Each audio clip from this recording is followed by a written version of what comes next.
సప్తవర్ణాల సమ్మేళనం హోళీ మిఠాయిల్లో రారాజు మన ఆలివ్. అకేషన్ ఏదైనా ఆలివ్ మిఠాయిలతోనే. ప్రజెంట్ మనతో పాటు ఉన్నారు ఆర్మీ ఎక్స్ మేజర్ హర్షవర్ధన్ గారు. సో హర్షవర్ధన్ గారు, ప్రతి ఒక్కరిని దగ్గరకు వచ్చి మీరు హిందువా, ఒకవేళ హిందూ కాకపోతే ముస్లిం అయితే కల్మా చెప్పండి, అది చెప్పినా కానీ తర్వాత ప్యాంట్లు ఇప్పి సొంతి చేశారా లేదా అనే స్థాయిలో చూసి మరీ చంపేశారు ఈసారి. ఈ స్టేట్మెంట్లు ఎలా చూడొచ్చు సార్? అసలు టూరిస్ట్ మీద డైరెక్ట్ గా అటాక్ చేయడం స్టార్ట్ అయింది రీసెంట్ గా.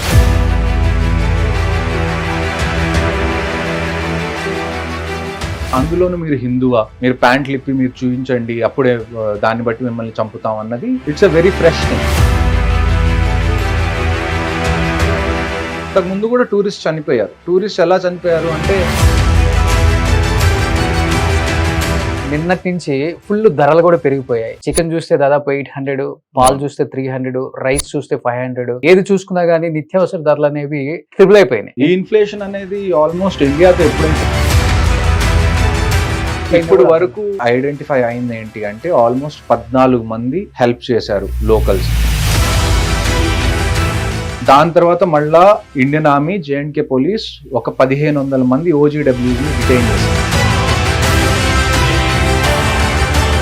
ఇంకొకటి, ఇప్పుడు ఈ అమర్నాథ్ యాత్ర వెళ్ళే ప్రతి ఒక్కళ్ళు, ప్రతి టూరిస్ట్ కూడా ఇదే పెహల్గాం నుంచి, బైసర్ నుంచే వెళ్లాల్సి వస్తుంది. అమర్నాథ్ యాత్రకు వెళ్ళాలనుకున్న వాళ్ళందరికీ క్లియర్ గా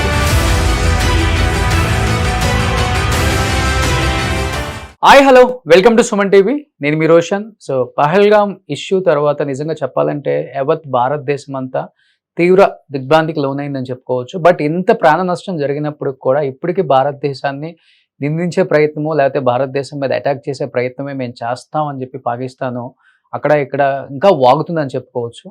అండ్ ఇప్పటికి నీళ్ళు ఆపేస్తే మీ ఊపిరి ఆపేస్తామని మసూద్ అజర్ ఒక స్టేట్మెంట్ ఇవ్వటం నిజంగా చెప్పాలంటే ఇంత ఒళ్ళు కొవ్వు పట్టిందో వాళ్ళకి అర్థమవుతుంది. వాళ్ళు చెప్పినట్లుగానే నిజంగా యుద్ధానికి సిద్ధమా అని వాళ్ళే అడుగుతున్నారు. ఒకవేళ యుద్ధం వస్తే పరిస్థితులు ఏంటి అనేది కూడా చాలా మందికి చాలా డౌట్లు ఉండొచ్చు. ఎందుకంటే చైనా మేము మీకు కావాలంటే సపోర్ట్ చేస్తాము, మీకు కావాలంటే మేము కూడా ఆయుధాలు ఇస్తామని కూడా చెప్పిందని చెప్పేసి వాళ్ళు మాట్లాడటం మనం చూస్తున్నాం. కాబట్టి ఇన్ కేస్ ఇదే జరిగితే ఏం జరుగుతుందో, ప్రజెంట్ మనతో పాటు ఉన్నారు army ex major and Harshavardhan గారు. సో హర్షవర్ధన్ గారు, చూస్తున్నాం అండ్ యావత్ భారతదేశం అంతా చనిపోయింది 27 మంది. 27 మందే కదా అని చులకనగా మాట్లాడుతున్న పాకిస్తాన్ని చూస్తున్నాం. ఎస్పెషల్లీ ప్రతి ఒక్కరిని దగ్గరకు వచ్చి మీరు హిందువా, ఒకవేళ హిందూ కాకపోతే ముస్లిం అయితే కల్మా చెప్పండి, అది చెప్పినా కానీ తర్వాత ప్యాంట్లు ఇప్పి సొంతి చేశారా లేదా అనే స్థాయిలో చూసి మరీ చంపేశారు ఈసారి. చెప్పాలంటే ఇది రిలీజన్ వైజ్గా జరిగిందని చెప్పుకోవచ్చు. ఈసారి హిందువుల్ని ఊచకోత కోస్తున్నారు అనేది ఒక పక్కన క్లియర్గా అర్థమవుతుంది. సనాతన ధర్మాన్ని కూడా తొక్కేస్తున్నారు. ఎంతమంది ఏ విధంగా పోరాడినా కానీ ఇప్పటికీ ఆ సనాతన ధర్మంలో ఆ హిందువులకి అన్యాయమే జరుగుతుంది కానీ న్యాయం జరగట్లేదని ఇంకొకసారి అర్థమైపోయింది క్లియర్గా. మొత్తం హిందువులే చనిపోయారు అక్కడ చూస్తే.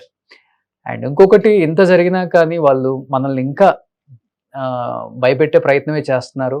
మీరు వాటర్ ఆపేస్తే మేము ఊపిరి ఆపేస్తాం అంటున్నారు. ఈ స్టేట్మెంట్లు ఎలా చూడొచ్చు సార్? అసలుకి చూడండి, ఈ స్టేట్మెంట్స్ అన్ని ఊరిక న్యూస్ ఛానల్లో వచ్చి ఎగిరి గంతులేయడానికి తప్ప దేనికి పనికిరాదు.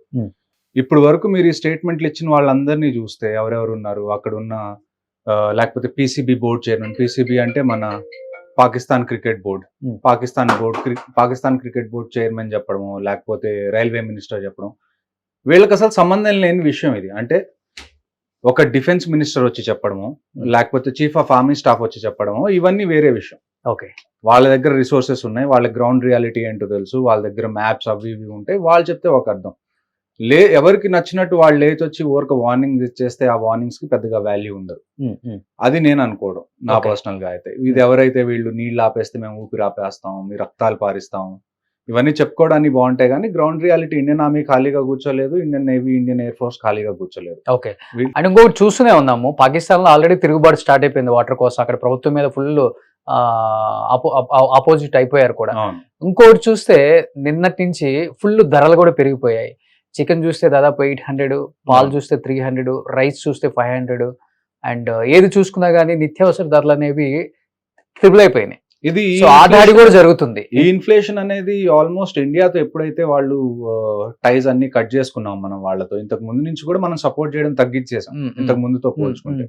అప్పటి నుంచే వాళ్ళ ఎకానమీ ఆల్రెడీ పాడైపోవడం స్టార్ట్ అయిపోయింది. ఓకే. ఇప్పుడు ఈ సిచ్యువేషన్ వచ్చేసరికి అది ఇంకా ఎకానమీ పాడైపోతుంది. ఎందుకంటే ఇప్పుడు మనం నీళ్లు వదిలితే తప్ప అగ్రికల్చర్ చేసుకోలేని పరిస్థితి. ప్రస్తుతానికి మీరు చూసుకుంటే ఈ సింధు జలాలు అన్నవి ఏవైతే ఉన్నాయి, ఈ ట్రీటీ ఏదైతే ఉందో ఇండస్ వాటర్ ట్రీటీ, ప్రస్తుతానికైతే మన దగ్గర కంప్లీట్ ఇన్ఫ్రాస్ట్రక్చర్ లేదు. అంటే ప్రతి నీటి బొట్టుని మనం కంట్రోల్ చేసే విధంగా మన దగ్గర ఇన్ఫ్రాస్ట్రక్చర్ లేదు. ఓకే. ఇప్పుడు ప్రస్తుతానికి మన దగ్గర 2 డ్యామ్సే ఉన్నాయి. ఒకటి Krishna Ganga hydro electric project ఒకటి బగ్లియార్ డ్యామ్ అని ఒకటి. ఈ 2 కాశ్మీర్ జమ్మూ రీజన్స్ లో ఉన్నాయి.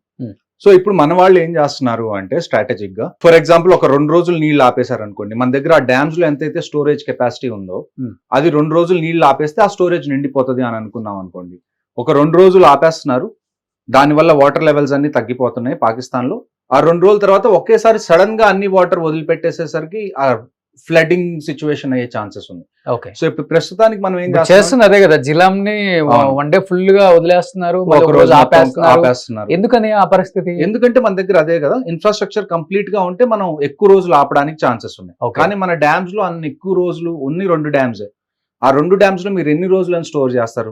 పైన గ్లేషియర్స్ ఉన్నాయి, మౌంటైన్స్ ఉన్నాయి. ఏ నది రావాలన్నా బయటికి గ్లేషియర్స్ నుంచి వస్తాయి. ఏవైతే మంచు ప్రదేశాలు ఉంటాయో అక్కడ మంచు కరిగిపోయి అక్కడి నుంచి చాలా నదులు ఒరిజినేట్ అవుతాయి. సో కంటిన్యూస్ గా వాటర్ ఫ్లో ఉంటూనే ఉంటుంది. సో అలాంటి టైంలో మీకు కెపాసిటీ పెంచుకోవాలి అంటే ఇట్ విల్ టేక్ టైం. ముందు డ్యామ్స్ మీరు కట్టుకోవాలి, లేకపోతే వస్తున్న వాటర్ ని మీరు వేరే స్టేట్స్ లోకి డైవర్ట్ చేయాలనుకోండి అగ్రికల్చర్ కోసం. ఫర్ ఎగ్జాంపుల్ ఇప్పుడు జమ్మూ అండ్ కాశ్మీర్ నుంచి పంజాబ్కో లేకపోతే హర్యానాకో లేకపోతే ఉత్తరాఖండ్కో నీళ్లు పంపించాలి.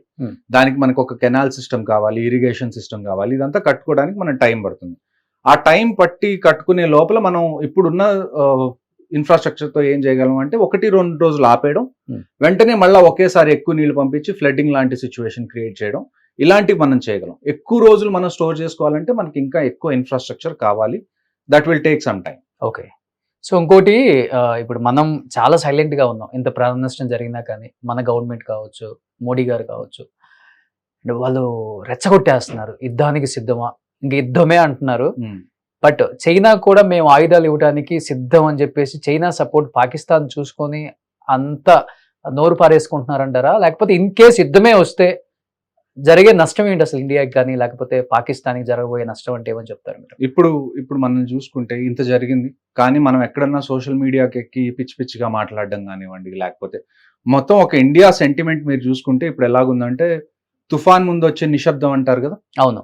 ఒక రకంగా మనం దీన్ని ఇలా చూసుకోవాలి. ఇప్పుడు మనం అరిచి సోషల్ మీడియాలోనూ న్యూస్ ఛానల్స్ లోనూ అరిచి పెట్టుకున్నంత మాత్రాన ఇండియా వార్ గెలుస్తుంది లేకపోతే వార్ ఓడిపోతుంది అనేది డిసైడ్ అవ్వదు. అట్ ది ఎండ్ మనకి కావాల్సింది ఏంటి అంటే గ్రౌండ్ మీద మనం ఏం ఆపరేషన్స్ చేస్తాం, దానివల్ల కాన్సిక్వెన్సెస్ ఏంటి అన్నది. సో గవర్నమెంట్ ఎలా చూస్తుంది అంటే, ఏ బుద్ధున్న గవర్నమెంట్ అయినా ప్రపంచంలో ముందు మన దగ్గర ఉన్న ఆప్షన్స్ ఏంటి, ఎక్కడెక్కడ మనం స్ట్రైక్ చేయొచ్చు, ఎక్కడ చేస్తే మనకి స్ట్రాటజికల్లీ ఏదన్నా ఒక ప్లేస్ ఉంది, దానికి ఒక స్ట్రాటజిక్ ఇంపార్టెన్స్ ఉంది, ఆ ప్లేస్ ని మనం ఆక్యుపై చేసుకోవాలంటే ఎలాగా అటాక్ చేయాలి. సో ఇలాగా చాలా విషయాల్ని కన్సిడరేషన్ లోకి తీసుకున్న తర్వాత ఒక ప్లాన్ కి వస్తారు. అంటే ఒక ప్లాన్ అనే కాదు, ఈవెన్ లాస్ట్ డే కూడా ఏదో ఒకటి అయ్యే ముందు వరకు కూడా we will have 3 to 4 plans ready. Okay. కనీసం ఒక 3-4 ప్లాన్స్ అనేవి రెడీగా పెట్టుకుంటారు. ఈ 3-4 ప్లాన్స్ మనం అది గ్రౌండ్ మీద చేసే ముందు మనం ప్రాక్టీస్ చేస్తాం. ఫర్ ఎగ్జాంపుల్ ఆర్మీకి ఏదన్నా ఇచ్చారనుకోండి, మీ దగ్గర ఈ 3 ఆప్షన్స్ మీరు చేయాల్సిన అవసరం ఉంటుంది. ఈ 3 ప్లాన్స్ మీద మీరు ప్రాక్టీస్ చేయండి. లాస్ట్ డే ఏ ప్లాన్ అయినా ఇందులో ఫైనల్ అవ్వచ్చు. టైమింగ్ కానివ్వండి, ఏ ప్లాన్ ఫైనల్ అవుతున్నది అన్నది కానీ మీకు కొన్ని గంటల ముందు చెప్తారు. ఎప్పుడైనా కానీ ఇలాంటి ఆపరేషన్స్ లో మనకు అన్నిటికన్నా ఇంపార్టెంట్ విషయం ఏంటి అంటే సర్ప్రైజ్. ఓకే. ఎప్పుడైతే మనం సర్ప్రైజ్ చేస్తామో అప్పుడు మనకి అడ్వాంటేజ్ ఉంటుంది. ఇప్పుడు ఫర్ ఎగ్జాంపుల్ మనం అటాక్ చేయడానికి వెళ్తున్నాం అనుకోండి, దాంట్లో సర్ప్రైజ్ లేదనుకోండి, ఎదుటివాడు ఆల్రెడీ వాడి జాగ్రత్తలు వాడు పడిపోయి అక్కడ ఎలాంటి ఫోర్స్ పెట్టాలి, ఎలాంటి వెపన్స్ పెట్టాలి అన్నది వాడికి తెలిసిపోతుంది. సర్ప్రైజ్ వల్ల మనకి ఏమవుతుంది అంటే వాడు సర్ప్రైజ్ అవుతాడు, వెంటనే చేసేసి వెంటనే సేఫ్ గా రిటర్న్ వచ్చే ఛాన్సెస్ కూడా ఉన్నాయి. ఓకే. ఇప్పుడు మనం ఏదైనా చెయ్యాలి అంటే it's not just about doing, it's about coming back safely also. ఇప్పుడు మీరు అభినందన్ గారి ఇన్సిడెంట్ మీరు చూసుకున్నా కానీ, అటువైపు వెళ్ళాం, అభినందన్ గారు దొరికిపోయారు. ఆ తర్వాత it becomes a much bigger headache. ఎవరైనా ప్రిజనర్స్ ఆఫ్ వార్ గా దొరికిపోయినా కానీ, లేకపోతే ఎవరైనా ఇలాగా ఎయిర్ ఫోర్స్ ఆపరేషన్స్ లో పైలట్ ఎక్కడికన్నా కిందకి వెళ్ళిపోయి అక్కడ దొరికినా కానీ, ఆ తర్వాత నెగోషియేషన్స్, వాళ్ళని రిటర్న్ తీసుకురావడం, ఇది ఇంకో పెద్ద టాస్క్ అవుతుంది.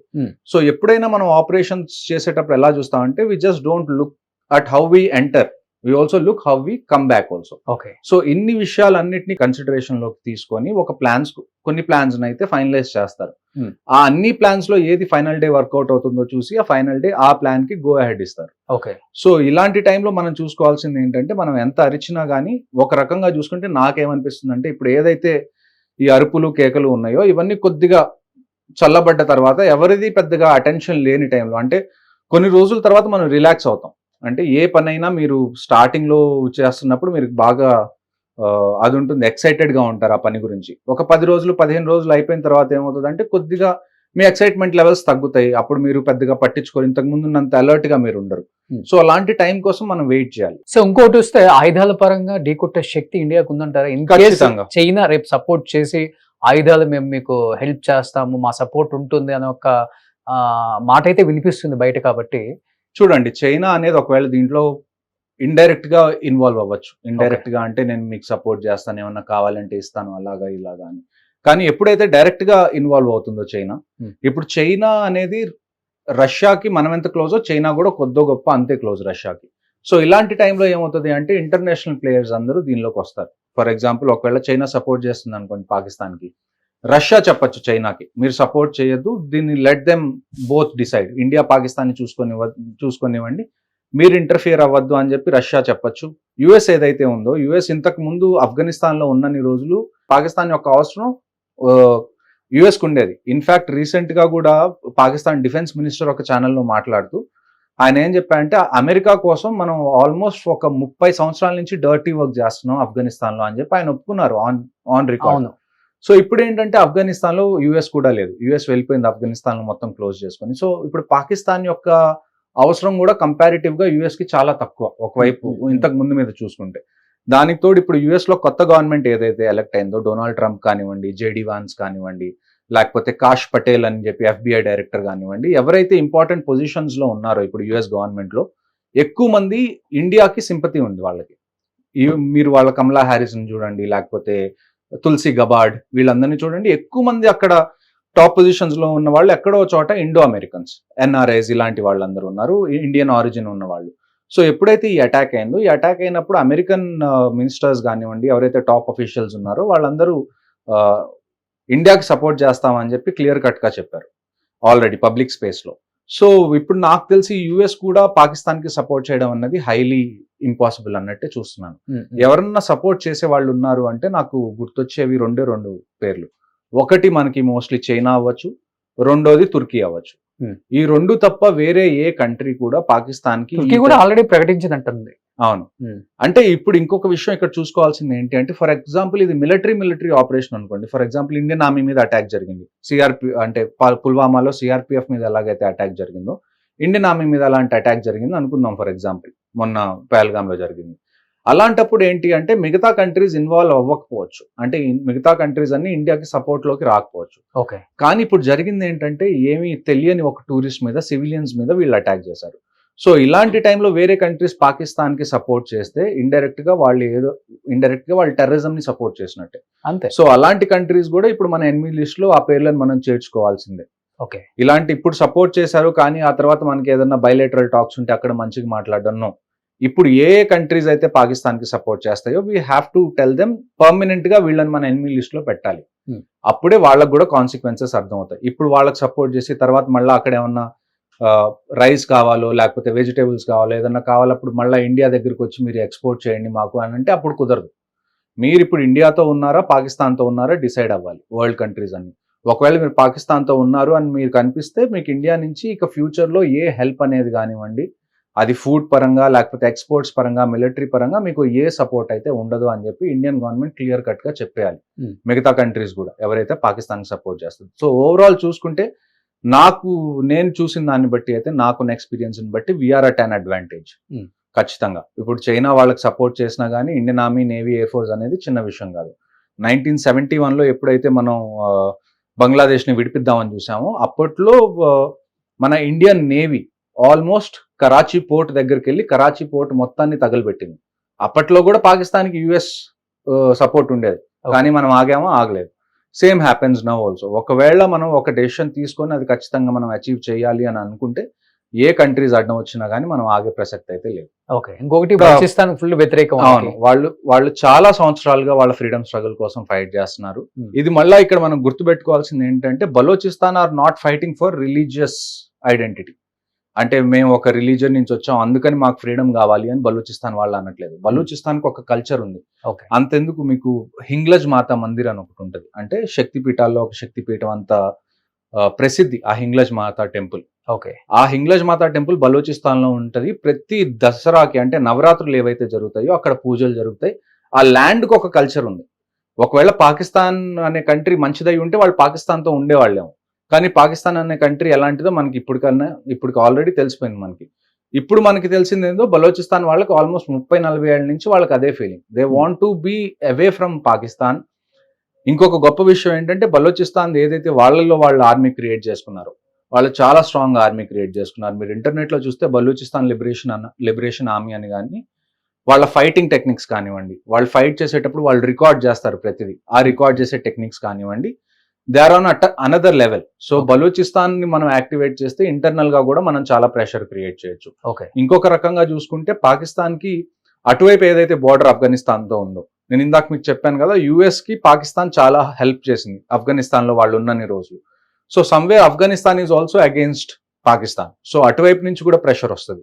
లోపల చాలా ఏజెన్సీస్ ఉన్నాయి, చాలా ఆర్గనైజేషన్స్ ఉన్నాయి పాకిస్తాన్ లో. అందులో ఒకటి తెహ్రీకే తాలిబాన్ పాకిస్తాన్ అని ఒక ఆల్మోస్ట్ ఒక టెర్రరిస్ట్ ఆర్గనైజేషన్ లాగే. అది కూడా పాకిస్తాన్ గవర్నమెంట్ మీద, పాకిస్తాన్ ఆర్మీ మీద అగేన్స్ట్ గా ఉండి లోపల అటాక్స్ చాలా చేస్తుంది. సో ఇది I think this is the right time. చెప్పాలంటే ఈ సంస్థ కూడా ఆర్టికల్ 370 తర్వాత ఏర్పడింది. అవును, టీఆర్ ఆర్టికల్ 370 ఒకటి. And at the same time మీకు గుర్తుంటే ఇమ్రాన్ ఖాన్ ప్రైమ్ మినిస్టర్ గా ఎన్నుకున్న తర్వాత ఆయన్ని జైల్లో వేశారు. అవును, ఏం పెద్దగా చార్జెస్ లేకుండా. అప్పటి నుంచి ఈ ఆర్గనైజేషన్ అనేది బాగా అగ్రెసివ్ గా తయారైంది. వైష్ణవ్ టెంపుల్ లో వెళ్ళినప్పుడు కూడా బస్ మీద దాడి ఫస్ట్ 10 మంది చనిపోయారు. అది మీరు చెప్తున్నది టీఆర్ఎఫ్. ఈ టీఆర్ఎఫ్ స్టోరీ ఏంటి అంటే, ఈ టీఆర్ఎఫ్ అనేది నేను ఎప్పుడైతే కాశ్మీర్ లో పోస్టెడ్ ఉన్నానో అప్పుడే ఇది కొత్తగా వచ్చిన ఆర్గనైజేషన్. ఓకే. కొత్తగా వచ్చిన ఆర్గనైజేషన్ అంటే ఎలాగా అంటే, మీరు కొన్ని బిజినెసెస్ ఎలాగుంటాయి, కొన్ని బిజినెసెస్ కి బినామీ కంపెనీస్ ఉంటాయి కదా. మెయిన్ బిజినెస్ ఒకటి ఉంటది, బినామీ చిన్న చిన్న కంపెనీలు ఒకటి, వాళ్ళని పెంచి పోషిస్తుంది వీళ్ళు అంతే. సో బేసిక్ గా ఈ జైషే మొహమ్మద్, లష్కర్ ఏ తోయిబా ఆర్గనైజేషన్స్ ఇలాంటివి ఏవైతే ఉన్నాయో, ఒక ఆర్గ్యుమెంట్ వచ్చింది. మీరేమో కాశ్మీరీస్ కోసం ఫైట్ చేస్తున్నారు అని చెప్తున్నారు, అంటే ఆ టెర్రరిస్ట్ ఆర్గనైజేషన్స్. కానీ మీ పేరుల్లో ఎక్కడా కాశ్మీరీ పేరు కానీ కాశ్మీరీ లాంగ్వేజ్ కానీ యూజ్ అవ్వట్లేదు. జైషే మొహమ్మద్ అనేది ఏంటి, Arabic name. And it is completely Islam గురించి ఫైట్ చేస్తున్నట్టు ఉంటుంది జైషే మొహమ్మద్ కానీ లష్కర్ ఏ తయ్యబా కానీ. కానీ కాశ్మీర్ కోసం ఫైట్ చేస్తున్నట్టు ఆ పేరుల్లో ఎక్కడ ఐడెంటిటీ లేదు. అందుకని చెప్పి వాళ్ళు ఏం చేశారు, అందులోనే ఒక వింగ్ క్రియేట్ చేసి ది రెసిస్టెన్స్ ఫ్రంట్ అని చెప్పి ఒక కొత్త దానికి పేరు పెట్టారు. అంతే, పని జరుగుతుంది మొత్తం అదే. లష్కర్ ఏ తయ్యబా, జైషే మొహమ్మదే పని చేస్తున్నారు, కానీ పేరు మాత్రం టీఆర్ఎఫ్ ది పెడుతున్నారు ముందుకి. ఎందుకంటే ఇప్పుడు వరల్డ్ లో మొత్తం కనపడేటప్పుడు ఎలా కనపడాలి, it shouldn't look like Islamic terrorism, it should look like some Kashmiri movement లాగా కనపడాలి అని చెప్పి వాళ్ళు ఆ పేరుని చూస్ చేసుకొని 2019-18 ఆ టైంలో వీళ్ళు ఇలాంటివన్నీ చేయడం మొదలు పెట్టారు. ఓకే. సో ఆల్రెడీ ఇప్పుడు మీ కొలీగ్స్ ఉండుంటారు కాబట్టి, పహల్గామ్ అనేది చెప్పాలంటే మినీ స్విట్జర్లాండ్. సో ప్రతి ఒక్కళ్ళు కూడా ఫ్యామిలీస్ తో వెళ్ళే ఒక పిక్నిక్ స్పాట్ అని చెప్పుకోవచ్చు అది. సో చెప్పాలంటే ఆ స్పాట్ లో మనం చూస్తుంటే, మన తెలుగు ఛానల్స్ 1 or 2 ఛానల్స్ వెళ్ళి మొత్తం లైవ్ కవర్ చేస్తే అనిపించింది మనకి, అక్కడ ఎక్కడ కూడా సీసీ కెమెరాస్ లేవు.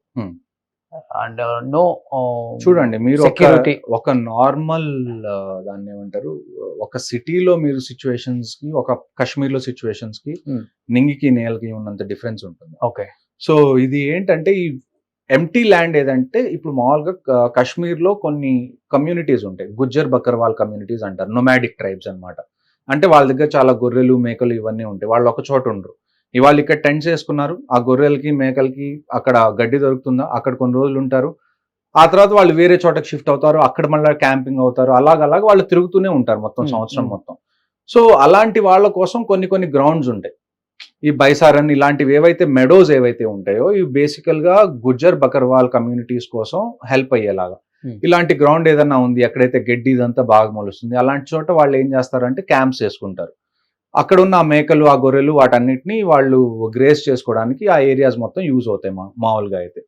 ఇంకొక విషయం ఏంటి అంటే, ఈ టెర్రరిస్ట్ కి ఇప్పుడు వరకు మీరు చూస్తే ప్యాటర్న్స్ చూస్తే కాశ్మీర్ లో టూరిస్ట్ మీద డైరెక్ట్ గా అటాక్ చేయడం స్టార్ట్ అయింది రీసెంట్ గానే. ఇంతకు ముందు ఎవరైతే పిలిగ్రిమ్స్ వచ్చేవాళ్ళు, అంటే అమర్నాథ్ యాత్ర కానివ్వండి, లేకపోతే అక్కడ లోకల్ టెంపుల్స్ ఎవరైనా విజిట్ చేయడానికి వచ్చిన వాళ్ళ మీద అటాక్స్ చేయడం, లేకపోతే అమర్నాథ్ యాత్రను ఆపేయడం, ఇలాంటివి చేసేవాళ్ళు. కానీ డైరెక్ట్ గా టూరిస్ట్ మీద, అందులోనూ మీరు హిందువా, మీరు ప్యాంట్లు ఇప్పి మీరు చూపించండి, అప్పుడే దాన్ని బట్టి మిమ్మల్ని చంపుతాం అన్నది it's a very fresh thing.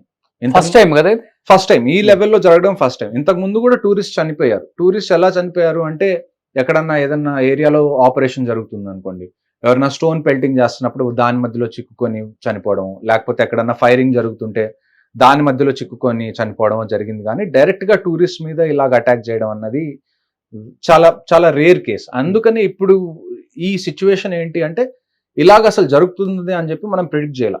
అంటే ఒక రకంగా చెప్పాలంటే, we never thought they would do it in such a dirty way. Okay, ఒక మాటలో చెప్పాలంటే ఇండియన్ ఆర్మీ మీద అటాక్ అవుతూ ఉంటుంది. So we are very much okay, Indian army మీద అటాక్ అవుతుంది, మనం ఆన్సర్ ఇస్తూ ఉంటాం. So till the time it was between Indian army or the security forces and Pakistani terrorist, it was all okay. అంటే okay అని కాదు, మేము హ్యాండిల్ చేసేవాళ్ళం బాగానే. But when it they started targeting tourist, అప్పుడు things have change. Now they have cross the line. ఇది కొత్త patterns వాళ్ళు చూస్తుంది. మీరు ఇందాక వైష్ణోదేవి దాని గురించి కూడా చెప్పారు. సో ఈ రెండు చేసింది కూడా ఈ టీఆర్ఎఫ్ వాళ్ళే. ఇంకొక విషయం ఏంటి అంటే, ఈ అటాక్ అందులో ఒక హాషిమ్ మూసా అని ఒక వ్యక్తిని ఐడెంటిఫై చేశారు. అతను ఏంటంటే, ఇప్పుడు ఇండియన్ ఆర్మీలో పారా కమాండోస్ ఎలాగుంటారు, పారాషూట్ రెజిమెంట్స్, అలాగే పాకిస్తాన్ ఆర్మీలో స్పెషల్ సెక్యూరిటీ గ్రూప్స్ అని ఉంటాయి, SSG అని, స్పెషల్ గ్రూప్స్. అంటే మనకి పారా ఎలానో వాళ్ళ స్పెషల్ ఫోర్సెస్ అన్నమాట. అందులో ఒక సోల్జర్ రిటైర్ అయిపోయిన తర్వాత ఈ టెర్రరిస్ట్ గ్రూప్ లో జాయిన్ అయ్యి వాళ్ళు ఇటువైపు వచ్చారన్నది మనకి తెలిసిన కొత్త ఇన్ఫర్మేషన్. ఓకే, సో ఇలాంటి టైంలో మనం చూసుకోవాల్సింది ఏంటి అంటే, ఎక్కడో చోట ఇంటెలిజెన్స్ అయితే ఖచ్చితంగా ఫెయిల్ అయింది. And at the same time దాన్ని ఏమంటారు, ఇలాంటి చోట మీకు CCTV కెమెరాస్ పెడతారా అంటే, ఇలాంటి చోట పెట్టే ఛాన్సెస్ లేదు. బట్ అంటే అట్లీస్ట్ ఇప్పుడు ఏదైతే మీకు స్పాట్స్ ఉన్నాయో, లైక్ ఇట్లాంటి పహల్గామ్, మినీ స్విట్జర్లాండ్ అని చెప్తుంటాము, టూరిస్టులు ఎక్కువ మంది వస్తుంటారు. బట్ అక్కడ ఆర్మీ ఫోర్స్ మఫ్టీలో ఉన్నా గానీ చాలా సేఫ్ ఉంటుంది కదా, ఇలాంటి ఘటనలు జరగవు కదా. ఇప్పటి నుంచి అయితే ఖచ్చితంగా మొదలు పెడతారు. ఇంతకుముందు ఇలాంటి ఇన్సిడెంట్స్ ఎప్పుడు జరగలేదు. సో ఆర్మీకి కానివ్వండి, లోకల్ సెక్యూరిటీ ఫోర్సెస్ కానివ్వండి, ఇది ప్రిడిక్ట్ చేయడం అనేది కుదరలా. ఓకే, సో అంటే ఇలాంటివి ఏదన్నా ముందు నుంచి జరుగుతూ ఉండుంటే we would have been much more careful. But ఇంకొకటి, అక్కడ లోకల్లో ఉన్న వ్యక్తులకు కూడా అనిపించలేదండి, అంటే కొత్తగా వచ్చిన పర్సన్స్ అంతమంది వచ్చి ఉంటారు కదా, అంటే చూడండి ఆల్మోస్ట్ ఎంతమంది ఆ దాడికి పాల్పడి ఉండొచ్చు అక్కడ ఉన్న వాళ్ళు? మేబీ ఒక 20, 25, 30. కశ్మీర్ లో ఉన్న వాళ్ళు చాలా సంవత్సరాల నుంచి వాళ్ళకి ఒక సాఫ్ట్ సైడ్ ఉంది పాకిస్తాన్ అంటే. ద ఓన్లీ రీజన్ ఏంటి అంటే రిలీజన్. ఇప్పుడు చూడండి, మీరు పాకిస్తాన్ ని చూసుకుంటే అది మన ఎకానమీలో మనకన్నా పెద్దదా? కాదు. మనకన్నా సైంటిఫిక్ గా ఏమన్నా పెద్ద కంట్రీ అంటే, ఎక్స్పెరిమెంట్స్ చేసో, రీసెర్చ్ చేసో, సైన్స్ లో ఏదన్నా మనకన్నా ఎదిగిన కంట్రీ అంటే కాదు. అక్కడ food, shelter, clothing, education, medical, ఇలాంటి బేసిక్ రిక్వైర్మెంట్స్ కూడా కంప్లీట్ అవ్వలేని కంట్రీ. ఎందుకంటే మీరు ఆ సొసైటీని చూడాలి. ఆ సొసైటీలో ఏంటంటే 98% వరకు ఆల్మోస్ట్ ముస్లిం పాపులేషన్ కాశ్మీర్లో. వాళ్ళు ఇప్పటి వరకు మీరు కాశ్మీరీ పండిట్స్ ని పక్కన పెడితే ఆల్మోస్ట్ 100 సంవత్సరాల్లో వాళ్ళు వేరే కమ్యూనిటీలో బతకలేదు. అంటే ఇప్పుడు మనం ఇక్కడ చూసుకుంటే, ఇక్కడ మనకి హిందూస్ ఉన్నారు, ముస్లిమ్స్ ఉన్నారు, క్రిస్టియన్స్ ఉన్నారు, సిఖ్స్, జైన్స్, బౌద్ధs అందరు ఉన్నారు. మనకి ఇలాగ కలిసిమెలిసి ఉండడం అనేది మనకు తెలుసు, మనకి ఇది నార్మల్ విషయం. కానీ అక్కడున్న కాశ్మీరీస్ కి బయట వాళ్ళతో, అంటే ఆ రిలీజియన్ కాకుండా వేరే రిలీజియన్ వాళ్ళతో ఉండాలి అన్న ఆ ఎక్స్పీరియన్స్ ఎలాగుంటుందో వాళ్ళకి తెలియదు. ఆ ఎక్స్పీరియన్స్ ని వాళ్ళు అసలు యాక్సెప్ట్ చేయరు. ఇప్పుడు ఇది చూడండి, ఇప్పుడు మీకు కొంతమంది ఇంతకు ముందు లేబరర్స్ మీద అటాక్స్ జరిగినాయి. అంటే బయట నుంచి లేబరర్స్ వస్తారు. కాశ్మీర్లో ఏంటంటే మనకి యాపిల్స్ ది ఫార్మింగ్ జరుగుతుంది, మీకు తెలియంది కాదు. సో యాపిల్ ఫార్మింగ్ జరిగినప్పుడు యాపిల్స్ ఎప్పుడైతే కట్ అవుతాయో, అంటే హార్వెస్టింగ్ సీజన్ ఏదైతే వస్తుందో, కోతకు వస్తుందో, ఆ టైంలో చాలా లేబర్ కావాలి. ఆ లేబర్ ఆ టైంలో బీహార్ నుంచి, జార్ఖండ్ నుంచి, యూపీ నుంచి చాలా మంది లేబర్ వస్తారు. అలాంటి టైంలో వాళ్ళని ఏం చేయరు. ఎప్పుడైతే ఈ క్రాప్ సీజన్ మొత్తం అయిపోయి మళ్ళీ వీళ్ళు రిటర్న్ వెళ్లాల్సిన టైం వస్తుంది చూసారా, ఎవరైతే ఈ లేబరర్స్ వచ్చారో యూపీ, బీహార్, జార్ఖండ్ ఇటువైపు నుంచి, వాళ్ళని ఆ టైంలో చంపుతారు వాళ్ళు. అంటే ఏంటి అంటే, they are not willing to accept anybody of another religion to stay inside Kashmir. Kashmir should be complete Muslim state లాగే ఉండాలని చెప్పి చాలా మంది లోకల్స్ సెంటిమెంట్. అది పండిట్స్ ఉండడం కూడా ఇష్టపడరు కదా అసలు. అందుకే కదా వాళ్ళందరినీ 1990లో వాళ్ళందరూ బయటకు వెళ్ళిపోవాల్సి వచ్చింది. ఇప్పుడు మళ్ళా గవర్నమెంట్ కాశ్మీరీ పండిట్స్ అక్కడ రీలొకేట్ చేయడానికి ట్రై చేస్తారు. మంది లేడీస్ రేపులు చేశారు, అవును. ఆ టైంలో. చాలా మంది కాశ్మీర్ ఫైల్స్ గురించి క్వశ్చన్స్ అడిగేవాళ్ళు కదా, ఇదంతా నిజంగా జరిగిందా ఒకప్పుడు, ఇదంతా ప్రొపగాండా ఏమో అని. మీరు చూడండి మీ కళ్ళ ముందు జరిగింది ఇప్పుడు. ఇప్పుడంటే ప్రతి ఒక్కళ్ళ దగ్గర మొబైల్ ఫోన్స్ ఉన్నాయి. ప్రతి ఒక్కళ్ళ మొబైల్ ఫోన్‌లో కెమెరా ఉంది. ఏదన్నా ఒక ఎవిడెన్స్ రికార్డ్ చేయాలంటే ఈజీ. కానీ 1990స్‌లో మన దగ్గర టీవీస్ సరిగ్గా లేవు, రేడియో సరిగ్గా లేవు, మొబైల్స్ లేవు, కెమెరాస్ లేవు. ఆ టైంలో అందరూ చెప్తే చాలా మంది ఏమనుకునేవాళ్ళంటే ఇదంతా ప్రొపగాండా, ఇదంతా నిజంగా అవ్వలేదు అని అనుకునే వాళ్ళు కూడా చాలా మంది ఉన్నారు. కానీ మీకు ఇవాళ కళ్ళ ముందు జరిగింది కనపడుతుంది. సో మీరు ఊహించుకోవచ్చు. ఇన్ని ఎవిడెన్స్ కెమెరాస్ వీడియో అంటేనే మనకు అర్థమవుతుంది. ఒకతను సెల్ఫీ వీడియో జిప్ లైన్‌లో జిప్ లైన్ వెళ్తున్న వ్యక్తి అసలు ఎలా పరిగెత్తించి చంపుతున్నారంటే ఇప్పుడు మన దగ్గర ఎవిడెన్స్‌లు ఉన్నాయి కాబట్టి మనం ఇంత ఎవిడెన్స్ ఉండి మనం చెప్పినా గానీ there are people who will talk ఇది ఇండియానే చేయించిందనో లేకపోతే ఇలాంటి పిచ్చి పిచ్చి కామెంట్స్ చేసేవాళ్ళు ఇవాళ కూడా ఉన్నారు. సో నేను చెప్పేది ఏంటి అంటే this is the time you stand behind the government. Government అనేది ఖచ్చితంగా డెసిషన్ తీసుకునేది. మీరు ఇప్పుడు ఏమి తెలియకుండా వార్ అంటే అది అలా జరగదు. War is a difficult thing. మీరు ఒక ఇంట్లో పెళ్లి చేయడానికే మీరు ఒక 3-4 నెలలు మొత్తం చూసుకుంటారు కదా, మొత్తం సర్దుకొని మొత్తం ప్రతి చోట కాంటాక్ట్ చేసి అప్పుడు మీరు ఒక పెళ్లి జరగాలంటే ఇంత ఎఫర్ట్ పడుతుంది ఒక పెళ్లి వెనకాలే. అలాంటిది ఒక వార్ జరగాలంటే మీరు ఊహించుకోండి ఎంత ఎఫర్ట్ కావాలి, ఎంత మెషినరీ అందులో ఇన్వాల్వ్ అవుతుంది, ఎంత ఎకానమీ అందులో ఇన్వాల్వ్ అవుతుంది, అంతెందుకు ఇప్పుడు ఇండియాలో మనకి చాలా పైప్ లైన్స్ ఉన్నాయి. ఏవైతే ఫ్యూయల్ అన్నది తీసుకెళ్తాము, లేకపోతే మనకి చాలా ఫుడ్ అవసరం అవుతుంది వార్ జరిగినప్పుడు, లేకపోతే మనకి ఆప్టికల్ ఫైబర్ కేబుల్. ఇప్పుడు మనకి ఇంటర్నెట్ ఎలా వస్తుంది, మనకి అండర్ గ్రౌండ్ లో ఆప్టికల్ ఫైబర్ కేబుల్ ఉంటుంది, ఓఎఫ్సి కేబుల్. ఇలాంటి ప్రతి చిన్న ఎలిమెంట్ కూడా చాలా ఇంపార్టెంట్. ఒకవేళ మీరు యుద్ధానికి వెళ్ళారు, మీకు కమ్యూనికేషన్ అనేది కావాలి, మీకు కేబుల్స్ అన్ని కరెక్ట్గా ఉంటేనే కదా కమ్యూనికేషన్ ఉండేది. ఎవరన్నా వచ్చి ఆ కేబుల్స్ కట్ చేసేస్తే. సో ప్రతి చిన్న ఎలిమెంట్ అన్నదాన్ని చూసుకున్న తర్వాతే ఒక వార్ అనేది ఫైనల్ గా డిసైడ్ అవుతుంది వార్ చేయాలి అని. ఇవాళ ఏదో జరిగింది రేపు ఉదయాన్నే మేము ట్యాంక్స్ తీసుకొని వెళ్ళిపోతాం అంటే that's not how war works. Okay, అంటే ఇంకొకటి అక్కడ పోస్ట్ పెయిడ్ పనిచేస్తుంది కదా, మొబైల్స్ కూడా పోస్ట్ పెయిడ్ కూడా ఐడి కార్డు ఉండాలి, పోస్ట్ పెయిడ్ పనిచేస్తుంది ఖచ్చితంగా. కానీ ఇంతమంది మన దేశంలోకి చొరబడి ఇంత విద్వాంసం చేసినా కానీ వాళ్ళకి కమ్యూనికేషన్ అదంతా అసలు ఎలా ఇప్పుడు వరకు ఐడెంటిఫై అయింది ఏంటి అంటే ఆల్మోస్ట్ 14 మంది హెల్ప్ చేశారు లోకల్స్. దాని తర్వాత మళ్ళా ఇండియన్ ఆర్మీ, జేఎండ్కే పోలీస్ ఒక 1500 మంది ఓజీడబ్ల్యూస్ ని డిటైన్ చేసింది. ఓజీడబ్ల్యూస్ అంటే ఆన్ గ్రౌండ్ వర్కర్స్. వీళ్ళు ఏంటంటే ఎప్పుడైతే టెర్రరిస్ట్ అటువైపు నుంచి క్రాస్ చేసి ఇటు వస్తారో వాళ్ళకి ఉండడానికి షెల్టర్ ఇవ్వడం కానీ, వాళ్ళకి టైం టు టైం మెడిసిన్స్ కానీ, లేకపోతే టైం టు టైం తిండి కానీ, and at the same time weapons, అంటే మొత్తం ఆన్ గ్రౌండ్ లాజిస్టిక్స్ మొత్తం వీళ్ళే సపోర్ట్ చేస్తారు. ఈ ఓజీడబ్ల్యూ చెప్పాలంటే మన వెపన్స్ తో మన వాళ్ళనే చంపారని చెప్పొచ్చు. వెపన్స్ అనేది పాకిస్తాన్ చాలా సంవత్సరాల ముందు నుంచి దాన్ని ఏమంటారు కాశ్మీర్ లో డంప్ చేస్తుంది. ఎందుకంటే మీరు పాకిస్తాన్ ని చూసుకుంటే ఇప్పుడు మీరు గుంటూరులో ఆటో నగర్ చూసారా? ఆటో నగర్ లో చాలా మీకు ఆటోమొబైల్స్ మీద పనిచేసే షాపులు ఉంటాయి. మీరు అక్కడికి ఒక కార్ తీసుకెళ్లి ఏదైనా ఇబ్బంది ఉందంటే అక్కడ ఉన్నంత మంది మెకానిక్స్ మీకు ఎక్కడ దొరకరు, వాళ్ళు మొత్తం నీట్ గా చేసిస్తారు. సేమ్ అలానే పాకిస్తాన్ లో there are lot of gun shops. ఇక్కడ మనకి ఒక మోడిఫైడ్ బైక్ ఎలా తయారు చేయడం ఎంత ఈజీయో, ఒక మెకానిక్ దగ్గరికి వెళ్ళి అక్కడ మెకానిక్స్ దగ్గరికి వెళ్ళి ఒక గన్ మీరు చూపించి దాన్ని ఫస్ట్ కాపీ చేయమంటే వాళ్ళు అప్పటికప్పుడు చేసి ఇచ్చే క్యాపబిలిటీస్ ఉన్నాయి. అలాంటి ప్లేసెస్ చాలా ఉన్నాయి. సో ఇంకొకటి, ఇప్పుడు ఈ అమర్నాథ్ యాత్ర వెళ్ళే ప్రతి టూరిస్ట్ కూడా ఇదే పెహల్గాం నుంచి బైసర్ నుంచే వెళ్లాల్సి వస్తుంది ఇన్ ఫ్యూచర్ కూడా. ఎలా చూడొచ్చు అంటే భయపడుతున్నారు చెప్పాలంటే వాస్తవంగా. అమర్నాథ్ యాత్రకి వెళ్ళాలనుకున్న వాళ్ళందరికీ క్లియర్ గా చెప్తున్నాను, అమర్నాథ్ యాత్రని మేము ఆర్మీ భాషలో ఆపరేషన్ శివ అంటాం. ఆపరేషన్ శివ అంటే ఏంటి అంటే ఎప్పుడైతే అమర్నాథ్ యాత్ర స్టార్ట్ అవ్వబోతుందో, అంటే ఈ ఇయర్ June 3 నుంచి అమర్నాథ్ యాత్ర స్టార్ట్ అవ్వబోతుంది. ఆల్మోస్ట్ ఆగస్ట్ వరకు వెళ్తుంది. అది ఒక 2-2.5 నెలల పాటు అమర్నాథ్ యాత్ర అనేది జరుగుతూ ఉంటుంది. సో అమర్నాథ్ యాత్ర స్టార్ట్ అయ్యే కనీసం ఒక 3-4 నెలల ముందు నుంచి చాలా సెక్యూరిటీ ప్రోటోకాల్స్ అనేవి స్టార్ట్ అవుతాయి. ఆన్ గ్రౌండ్ చాలా విషయాలు మొదలవుతాయి. అంటే సెక్యూరిటీకి హైయెస్ట్ ప్రయారిటీ ఇస్తారు. నేను ఇందాక చెప్పినట్టుగా ఈ బైసారన్ అనే ప్లేస్ ఏదైతే ఉందో, జనరల్ గా ఎక్కడైతే టూరిస్ట్ తిరుగుతారో కాశ్మీర్లో ఇలాంటి ప్లేసెస్ లో ఎక్కువగా ఆర్మీ కానీ పోలీస్ ప్రెజెన్స్ కానీ మినిమం పెడతాం. ఎందుకంటే నేను ఇందాక చెప్పినట్టు టెర్రరిస్ట్ అనేవాళ్ళు ఎప్పుడు టూరిస్ట్ ని డైరెక్ట్ గా ఇలాగా టార్గెట్ చేసింది లేదు. ఆ ప్యాటర్న్ అనేది ఇంతకు ముందు లేదు. ఇది కొత్త ప్యాటర్న్ స్టార్ట్ అవడం వల్ల కొద్దిగా ఆర్మ్డ్ ఫోర్సెస్ కూడా లేకపోతే జేఎండ్కే పోలీస్ కూడా ఇది ఒక కొత్త దాన్ని ఏమంటారు మలుపు లాగా చెప్పుకోవాలి. సో ఇది చూసిన తర్వాత నాకు తెలిసి ఇప్పుడు అమర్నాథ్ యాత్ర మీద చాలా ఎక్కువ ఫోకస్ పెడతారు ఇంతకు ముందున్న ఫోకస్. ఎందుకంటే అమర్నాథ్ యాత్ర ప్రతి సంవత్సరం జరుగుతుంది. So for the last 30 years 25 years నుంచి Indian army, CRPF, జేఎండ్కే police continuous గా వాళ్ళ ఎఫర్ట్స్ పెడితే తప్ప అమర్నాథ్ యాత్ర అనేది జరగదు.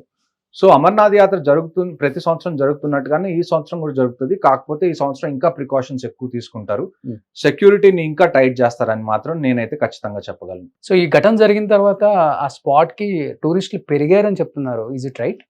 ఏమండి, నేను అక్కడ ఎగ్జాక్ట్ గ్రౌండ్ రియాలిటీ టూరిస్ట్ పెరిగారా లేదా అన్నది నేను కమెంట్ చేయలేను ప్రస్తుతానికి. కాకపోతే ఇది బేసిక్ గా సమ్మర్స్ స్టార్ట్ అవుతున్నాయి కాబట్టి కాశ్మీర్ లో సమ్మర్స్ అనేవి బేసిక్ గా ఒక టూరిస్ట్ సీజన్ గా మేము ఎప్పుడు అనుకుంటాం. సో ఒక మేజర్ గా చెప్పండి, పాక్ దగ్గర ఉన్న ఆయుధాలకి అండ్ భారత్ దగ్గర ఉన్న ఆయుధాలకి ఇన్ కేస్ ఇన్ ఫ్యూచర్ ఒకవేళ సమరమే, యుద్ధానికి మేము సిద్ధమే అన్న మాటలకి రేపు మనం కూడా ఒకవేళ ముందడుగు వేయాల్సి వస్తే మన ఆయుధాలు సరిపోతాయా?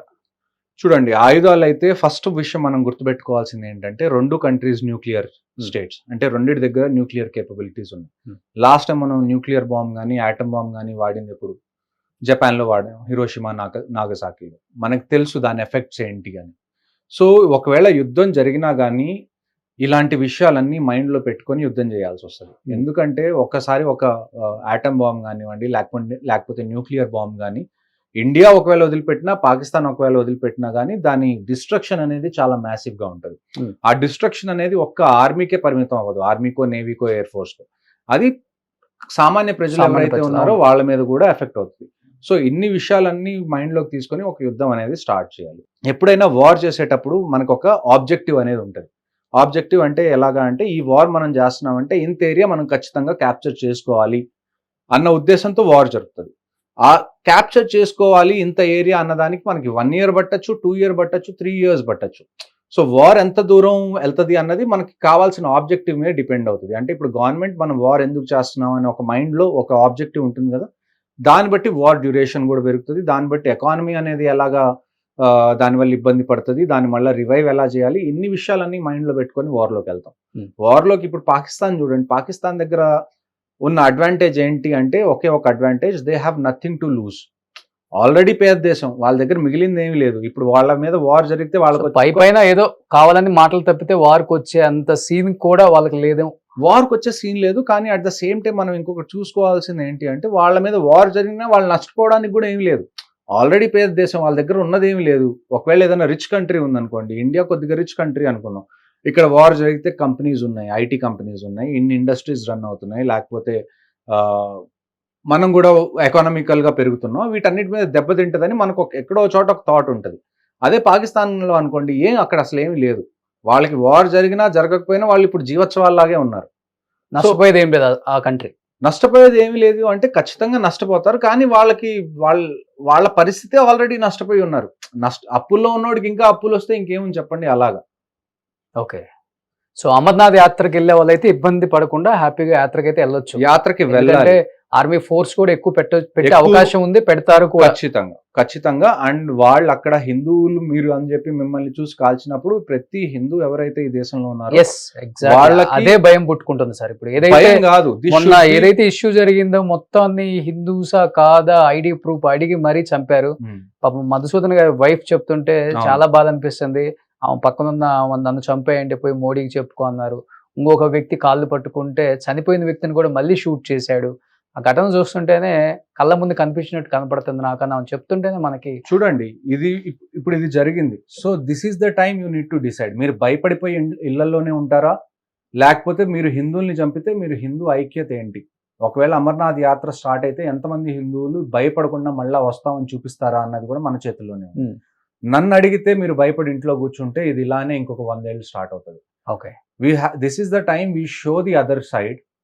మీరు ఎంతమందినైనా చంపండి, మేము మాత్రం భయపడేది లేదు. ఒకవేళ అమర్నాథ్ యాత్ర జరిగితే హిందువులు వస్తామా అంటే ఖచ్చితంగా వస్తాం. ఈ స్టేట్మెంట్ అటువైపు వెళ్తే కానీ మన స్ట్రెంగ్త్ అనేది ఏంటి అన్నది మనం చెప్పలేం. సో కాబట్టి నన్ను అడిగితే అమర్నాథ్ యాత్రకి ఖచ్చితంగా సెక్యూరిటీ మెజర్స్ పెరుగుతాయి. సెక్యూరిటీ మెజర్స్ పెరిగిన తర్వాత మీరు ప్రశాంతంగా వెళ్ళి రావచ్చు. Have trust in Indian army and the security forces on the ground. ఎందుకంటే ఈ అమర్నాథ్ యాత్ర అనేది ఇది ఫస్ట్ టైం అవ్వట్లేదు, ప్రతి ఇయర్ మేము చేస్తూనే ఉంటాం. కాబట్టి అందులో నేను ఇందాక చెప్పాను కదా, ఈ బైసారంలో ఏదైతే జరిగిందో ఇది కొత్త ప్యాటర్న్. కానీ ఈ అమర్నాథ్ యాత్ర ఏంటి అంటే మనం కంటిన్యూస్ గా ప్రతి ఇయర్ చేస్తున్నాం కాబట్టి అక్కడ ఏం అవ్వగలిగే ఛాన్సెస్ ఉన్నాయో మనకు ఆల్రెడీ తెలుసు. Hmm. ఎక్కడైతే లూప్ హోల్స్ ఉన్నాయో వాటన్నిటిని ప్లగ్ చేస్తారు కాబట్టి మీరు ఈసారి అమర్నాథ్ యాత్రకు వెళ్ళాలి అని భయపడుతుంటే మీరు భయపడాల్సిన అవసరం లేదు. Hmm. మీరు ఖచ్చితంగా బయటికి రావాలి. ఎవరైతే హిందూస్ ఉన్నారో, ఎవరైతే వాళ్ళు మిమ్మల్ని ప్యాంట్లు ఇప్పి చెక్ చేసి మరీ చంపారో, this should be an answer to them. మీరు ఎంత మమ్మల్ని తొక్కాలనుకున్నా కానీ మేము తగ్గం, మేము మళ్ళీ అమర్నాథ్ యాత్రకు వస్తామని చెప్పి మీరు ఖచ్చితంగా చెప్పాలి. ఆ స్టేట్మెంట్ అనేది వెళ్ళాలని నేను పర్సనల్ గా భావిస్తున్నాను. సో దేశానికి అవసరం ఉంది అంటే ఎక్స్ ఆర్మీ ఫోర్స్ మీలాంటి వాళ్ళందరూ కూడా సిద్ధంగా ఉన్నారా? ఎవరైనా ఆర్మీ నుంచి రిటైర్ అయిపోయిన తర్వాత for few years they are in reserve list. ఏ కంట్రీ అని, ఇండియా అనే కాదు, పాకిస్తాన్ తీసుకున్నా, యుఎస్ తీసుకున్నా, ఎవరైతే రిటైర్ అవుతారో ఆ తర్వాత కొన్ని సంవత్సరాల వరకు వాళ్ళు రిజర్వ్ లిస్ట్ లో ఉంటారు. వాళ్ళు రిజర్వ్ లిస్ట్ లో ఉండేది ఎందుకే, ఒకవేళ వార్ ఏదన్నా వచ్చినా, ఏదన్నా పెద్దది ఏదన్నా ఇష్యూ అయినా కానీ we need more man power. అది కూడా ట్రైన్డ్ మ్యాన్ పవర్ కావాలి. అదే ఇప్పుడు మీరు కొత్తగా తీసుకున్నారు అనుకోండి, మళ్ళీ వాళ్ళకి స్టార్టింగ్ నుంచి ట్రైనింగ్ ఇవ్వాలి. అదే మేమంటే మేము వీఆర్ ఆల్రెడీ ట్రైన్, మాకు ఎక్స్పీరియన్స్ ఉంది కాబట్టి మమ్మల్ని మళ్ళీ తీసుకొని మళ్ళీ కంటిన్యూ అవ్వడం చాలా ఈజీ కొత్త Okay. వాళ్ళని తీసుకోవడం కన్నా. ఓకే. సో ఒకవేళ యుద్ధం జరిగితే, ఒకవేళ రిపోర్ట్ చేయాల్సి వస్తే ఖచ్చితంగా ఫస్ట్ డే ఇట్ సెల్ఫ్, నాకు తెలిసి నేనే కాదు, నాలాగా ఎవరైతే రిటైర్ అయ్యి రిజర్వ్ లిస్ట్ లో ఉన్న వాళ్ళందరూ రెండో క్వశ్చన్ అడగకుండా వాళ్ళు ఖచ్చితంగా ఫ్రంట్ లైన్స్కి వెళ్తారు. Super. So thank you so much Harsha గారు. ఎందుకంటే భారతదేశ గొప్పతనం ఇండియన్ ఆర్మీకి తెలిసినంత ఎవరికి తెలియదు. ఎందుకంటే ఆ కష్ట సుఖాలు, ఆ బోర్డర్లో నిలబడి గన్ను పట్టుకున్నోడికే తెలుసు. మనం హ్యాపీగా ఈరోజు కాలు మీద కాలు వేసుకొని ఇంట్లో టీవీ చూసినా, లేకపోతే భార్య పిల్లలతో హ్యాపీగా ఉన్నాము అంటే, అండ్ అక్కడ ఆర్మీ చేసే సేవ, వాళ్ళ గొప్పతనం తెలిసిన ఏ ఒక్కరూ కూడా వాళ్ళు కనపడితే లేచి సెల్యూట్ కొట్టే స్థాయిలో మనం ఉండాలనే నేను కోరుకుంటున్నాను. ఖచ్చితంగా. అండ్ డెఫినెట్గా మోడీ గారు తీసుకున్న డిసిషన్ మీరు చెప్పినట్లుగానే ఎత్తుకు పై ఎత్తులు వేసే ఆలోచనలు ఆయనకి ఎక్కువ ఉంటాయి కాబట్టి అవును. దెబ్బ కొట్టే టైంలో ఖచ్చితంగా అంతకి అంత తీర్చుకునే పర్సన్ ఆయన. ఆ రోజు దగ్గరలో ఉందని నేనైతే గట్టిగా నమ్ముతున్నాను. So thank you so much. Harsha గారు చెప్పినట్లుగానే అమర్నాథ్ యాత్రకి వెళ్ళే వాళ్ళందరూ కూడా, ఎవరు కూడా ఏ విధమైన భయానికి గురి కాకుండా హ్యాపీగా ఫ్యామిలీలతో అమర్నాథ్ యాత్రకి వెళ్ళొచ్చు. అండ్ ఆర్మీ ఫోర్స్ కూడా అంతకంత ఎక్కువ సెక్యూర్గా ఉంటుంది ఈసారి. సో ఎటువంటి ఇబ్బందులు లేకుండా యాత్రలకు వెళ్ళే వాళ్ళు వెళ్ళొచ్చు అని కూడా ఆయన క్లియర్గా చెప్తున్నారు. కాబట్టి దేనికి భయపడొద్దు, అందరూ ఐకమత్యంతో ఉందాం. హిందువులందరూ ఐకమత్యంతో ఉన్నప్పుడే మనం ఏదైనా సాధించుకోగలం అనేదే నేను చెప్పగలను. So thank you so much అండి. జై రోషన్. సుమన్ టీవీలో మీ పర్సనల్ అండ్ బిజినెస్ ప్రమోషన్స్ కోసం కింది నెంబర్కి కాంటాక్ట్ చేయండి.